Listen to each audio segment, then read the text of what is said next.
നിങ്ങൾ പോരാടാൻ തയ്യാറാണോ? എങ്കിൽ ലോകം മുഴുവനുമുള്ള ഹിന്ദുക്കൾ കൂടെ ഉണ്ടാകും. അതിർത്തിക്കപ്പുറം കഷ്ടത അനുഭവിക്കുന്ന ബംഗ്ലാദേശിലെ ഹിന്ദുക്കൾക്ക് RSS സസംഘചാലക് മോഹൻ ഭാഗവത് നൽകുന്ന ഉറപ്പാണിത്. ബംഗ്ലാദേശ് ന്യൂനപക്ഷ വേട്ടയുടെ വിഷയത്തിൽ ഇന്ത്യയുടെ നിലപാട് എന്താകണമെന്ന ചർച്ചകൾക്കിടയിലാണ് മോഹൻ ഭാഗവതിന്റെ ഈ നിർണായക പ്രസ്താവന.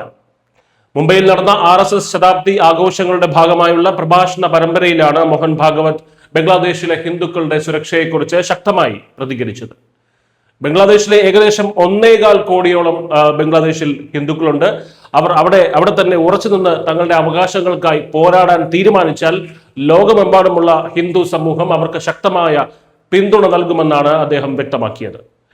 ഇന്ത്യയെ തകർക്കാൻ ഇനി ആർക്കും കഴിയില്ലെന്നും അതിന് ശ്രമിക്കുന്നവർ തകർന്നു പോവുകയുള്ളൂ എന്നും അദ്ദേഹം മുന്നറിയിപ്പ് നൽകി. ഹിന്ദു സമൂഹം സംഘടിതരാകേണ്ടതിന്റെ ആവശ്യകതയെക്കുറിച്ചും അത് നൽകുന്ന സുരക്ഷിതത്വത്തെക്കുറിച്ചും ഊന്നിപ്പറഞ്ഞുകൊണ്ടായിരുന്നു അദ്ദേഹത്തിന്റെ വാക്കുകൾ. കഴിഞ്ഞ വർഷം ഓഗസ്റ്റിൽ ഷെയ്ഖ് ഹസീന സർക്കാരിന്റെ പതനത്തിന് ശേഷം ബംഗ്ലാദേശിൽ ന്യൂനപക്ഷങ്ങൾ, പ്രത്യേകിച്ച് ഹിന്ദുക്കൾ നേരിടുന്ന വ്യാപകമായിട്ടുള്ള ആക്രമണങ്ങളുടെ പശ്ചാത്തലത്തിലാണ് ഈ ഒരു പരാമർശം വരുന്നത്. ഭരണമാറ്റത്തിന് പിന്നാലെ ഉണ്ടായ കലാപങ്ങളിൽ നിരവധി ഹിന്ദു വീടുകളും ക്ഷേത്രങ്ങളും ആക്രമിക്കപ്പെട്ടിരുന്നു. നമുക്കറിയാം ദീപു ചന്ദ്രദാസിന്റെയൊക്കെ കാര്യം. ഈ ഒരു സാഹചര്യത്തിൽ അതിർത്തിക്കപ്പുറത്തുള്ള ഹിന്ദുക്കൾക്ക് ആത്മവിശ്വാസം നൽകുന്നതാണ് RSS മേധാവിയുടെ വാക്കുകൾ. ഇതോടൊപ്പം ഇന്ത്യയിലെ ആഭ്യന്തര വിഷയങ്ങളിലും അദ്ദേഹം ശ്രദ്ധ കേന്ദ്രീകരിച്ചു. രാജ്യത്തെ ജനസംഖ്യയുടെ സന്തുലിതാവസ്ഥയിൽ വന്ന മാറ്റങ്ങൾ ഗൗരവകരമാണ്. നുഴഞ്ഞുകയറ്റവും ജനന നിരക്കിലെ വ്യത്യാസവുമാണ് ഇതിന് പ്രധാന കാരണമെന്നും മുൻകാല സർക്കാരുകൾ ഇതിൽ വേണ്ടത്ര നടപടി സ്വീകരിച്ചിട്ടില്ല എന്നും അദ്ദേഹം വിമർശിച്ചു.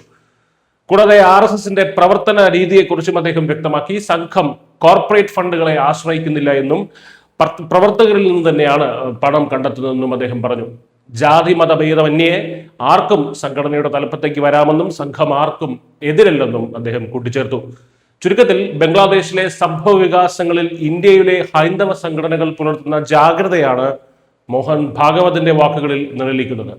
ഹിന്ദുക്കൾ അവകാശങ്ങൾക്കായി പോരാടാൻ തയ്യാറായാൽ പിന്തുണ ഉറപ്പാണെന്ന സന്ദേശം വരും ദിവസങ്ങളിൽ വലിയ രാഷ്ട്രീയ ചർച്ചകൾക്ക് വഴിവെച്ചേക്കാം, പ്രത്യേകിച്ച് നമ്മുടെ മലയാള മാധ്യമങ്ങളിൽ. പക്ഷേ നല്ല കാര്യം തന്നെ, അപ്പോഴെങ്കിലും ബംഗ്ലാദേശ് ന്യൂനപക്ഷ വേട്ട എന്നൊരു വാക്ക് നമ്മുടെ മലയാള മാപ്രകൾക്ക് പറയേണ്ടി വരുമല്ലോ. കൂടുതൽ വാർത്തകളായി വീണ്ടും കാണാം. News desk Malayalam.